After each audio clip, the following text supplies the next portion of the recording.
علماء و مشائخ میں تحریک منہاج القرآن شمالی پنجاب جناب پیر انیس احمد غفوری صاحب آستانہ دیا دریائے رحمت شریف، نعرہ تکبیر، نعرہ رسالت، نعرہ حیدری، آستانہ دیا دریائے رحمت شریف۔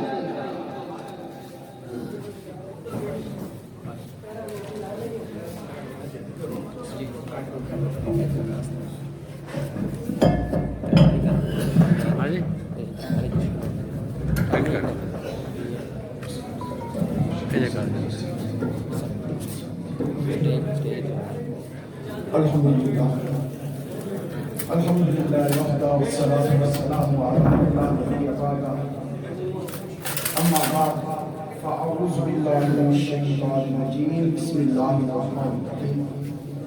قال اللہ تبارک و تعالی لقد کان لکم فی رسول اللہ اسوۃ حسنہ، صدق اللہ مولانا العظیم۔ قابل صد عزت احترام سامعین کرام، بالخصوص مسند صدارت میں جلوہ افروز ہم سب کے دلوں کی دھڑکن، پیر طریقت رہبر شریعت، منبع علم و حکمت، حضور قبلہ صاحبزادہ محمود احمد صاحب زیب سجادہ نشین آستانہ یمان کے شریف اور فخر سادات سید حیدر علی شاہ صاحب، وہ کہ میری خوش قسمتی ہے کہ آج میں دو سمندروں میں ہوتے لگا رہا ہوں، ایک آستانہ علیہ مانگی شریف کا فیضان، دوسرا حضور شیخ الاسلام کا فیضان، اور ہم یہاں پر سیدی حضور شیخ الاسلام کو آپ کی تمام دینی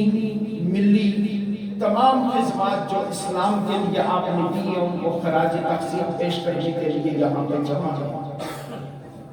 چونکہ ہم جس قائد کے ماننے والے ہیں، کچھ لفظوں میں یا کچھ سطروں میں اس کی ذات کا احاطہ نہیں ہو سکتا۔ خدا نے ہمیں جو لیڈر دیا ہے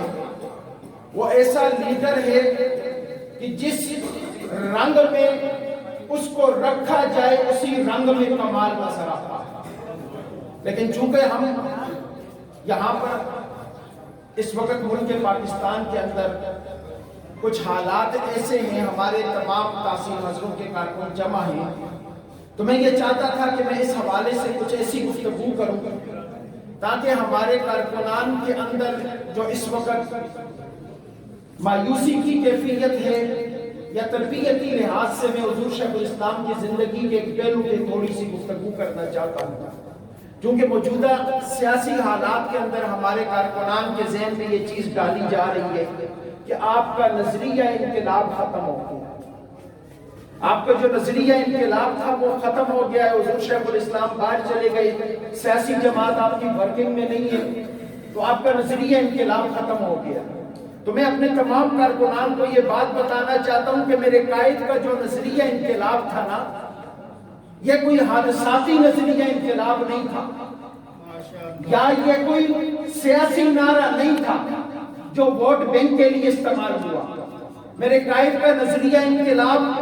کوئی ایسی چیز نہیں تھی کہ جو کسی وقتی فروٹ کے لیے استعمال ہو، بلکہ میرے قائد کا جو نظریہ انقلاب تھا وہ نظریہ انقلاب ہے، وہ اتنا کمال کا نظریہ انقلاب ہے کہ تقریباً 60 برس کی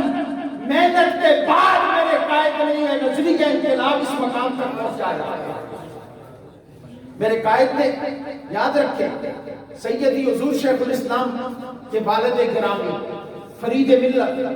ڈاکٹر فرید الدین رحمت اللہ تعالیٰ علیہ نے آپ کی جس وقت ابتدائی پرورش کی نا، تو وہ ابتدائی پرورش قرآن و حدیث کے ساتھ جدید علوم کی روشنی میں حضور سیدی شیخ الاسلام کی وہ پرورش کی کہ آپ کو اپنے گھر سے،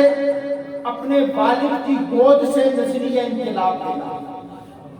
اپنے والد کی گود سے حضور شیخ الاسلام کو نظریہ انقلاب ملا، اور پھر 1971 کے اندر 1971 یہ بات یاد رکھیں جو بات میں آگے کرنا چاہ رہا ہوں، 1971 کے اندر اس وقت کے عظیم سکالر پروفیسر برہان الدین کی معیت کے اندر، ان کی شاگردی کے اندر اس نظریہ انقلاب اپنے عروج پہ پہنچا تو سیدی حضور شیخ الاسلام نے دو طرح کے مفکرین کو پڑھنا شروع کیا، ایک اسلامی مفکرین، دوسرا غیر مسلم مفکرین جو نظریہ انقلاب کے حامی تھے،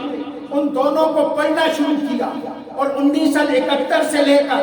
1973 تک میرے قائد نے اس نظریہ انقلاب کو اسلام کے نظریے سے بھی پڑھا، یہودیت کے نظریے سے بھی پڑھا، عیسائیت کے نظریے سے بھی پڑھا، ہر نظریے سے اس نظریہ انقلاب کو میرے قائد نے جب پڑھا کہ یہ نظریہ انقلاب اتنا پختہ ہوا کہ آپ نے 1972 کے اندر دوسری مرتبہ اپنے شیخ کے ہاتھ پر طاہر علاء الدین بغدادی کے ہاتھ پر صرف اور صرف انقلاب پہ بیٹھ کر کے دنیا کو یہ بتایا ہے کہ طاہر نے عقیدت کی بیعت پہلے کی تھی، انقلاب کی بیعت اپنی سے۔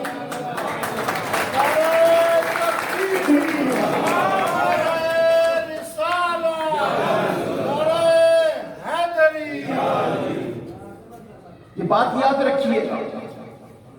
1972 کے اندر سیدی حضور شیخ الاسلام نے اپنے مرشد کریم کے ہاتھ پہ دوبارہ جمادی الثانی کے مہینے کے اندر کوئٹہ میں اپنے مرشد کریم کے ہاتھ پہ دوبارہ انقلاب پہ بیعت کی۔ کارکنوں یاد رکھو، ہمیں مایوس ہونے کی ضرورت نہیں ہے، چونکہ ہم اس قائد کے ماننے والے ہیں جسے خدا نے عقل و فہم بھی دیا ہے، جسے خدا نے دین بھی دیا ہے، جسے خدا نے علوم اسلامیہ سے نوازا ہے، اور اس قائد نے اپنے مرشد کریم کے ہاتھ پہ انقلاب میں بیعت کر کے ہمیں یہ پیغام دیا ہے کہ یہ بیعت تا دم حیات اس پہ میں بھی قائم ہوں، اور میرا ایک کارکن بھی ہے وہ بھی بیعت انقلاب میں اپنے نظریے پہ قائم رہے گا۔ قائم ہے نا حضور شیخ الاسلام کے نظریہ انقلاب کا؟ تو یاد رکھیے ہمیں مایوس ہونے کی ضرورت نہیں ہے۔ ایک بات سمجھیے گا، یہ کتنی 71 کے اندر حضور شیخ الاسلام 72 کے اندر حضور شیخ الاسلام نے اپنے مرشد کریم کے ہاتھ پہ انقلاب کی بیعت دوسری مرتبہ فرمایا، تو یہ تقریباً 60 سال گزر گئے ہیں، 62 سال گزر گئے ہیں اپنے مرشد کریم کے ہاتھ پہ بیعت کرتے ہوئے، 52 سال گزر گئے اپنے مرشد کریم کے ہاتھ پہ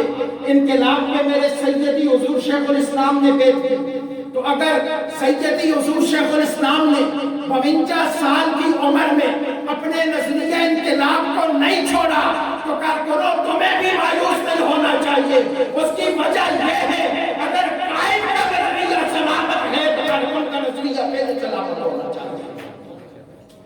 اگر قائد کا نظریہ سلامت ہے تو کارکن کا نظریہ سب سے پہلے سلامت ہونا چاہیے۔ اس وجہ سے ان زمانے کی ان حالات کے پیش نظر نہ ہم نے نظریہ انقلاب چھوڑا ہے نہ کبھی چھوڑیں گے۔ اور یہ بات یاد رکھنا، سیدی حضور شیخ الاسلام نے جس وقت انقلابی سفر کا آغاز کیا نا تو آپ نے مفکرین کو پڑھا، اسلامک مفکرین کو بھی پڑھا،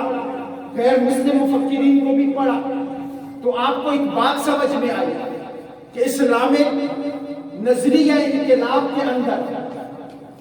جو مفکرین تھے ان کے نظریات کے اندر اسلامی انقلاب کا رنگ نظر نہیں آتا، جبکہ غیر مسلموں کے ہاں یہ عروج پہ نظر آتا۔ تو سیدی حضور شیخ الاسلام نے ایک مرتبہ پھر قرآن و حدیث کو پڑھنا شروع کیا انقلاب کے نظریے سے۔ حضور شیخ الاسلام نے قرآن اور حدیث کو انقلاب کے نظریے سے پڑھنا شروع کیا۔ ہم قرآن و حدیث کو فقط مذہب کی نظر سے پڑھتے ہیں، ہم قرآن و حدیث کو ثواب کی نظر سے پڑھتے ہیں، ہم قرآن و حدیث کو عبادات کی نظر سے پڑھتے ہیں، لیکن میں قربان جاؤں اس قائد کی فہم و فراست پر کہ جس نے اسلامی انقلاب کے لیے کسی غیر مسلم کو فالو نہیں کیا بلکہ پھر قرآن و حدیث کو پڑھ کے اسلامی انقلاب کے لیے وہ راستے متعین کیے کہ جن راستوں نے مصطفی انقلاب کی وہ آواز بلند کی کہ جو مصطفی انقلاب پاکستان کی اسمبلیوں میں بھی قائم ہوگا، پاکستان کے نظام حکومت میں بھی قائم ہوگا۔ تو یاد رکھیے گا، ہم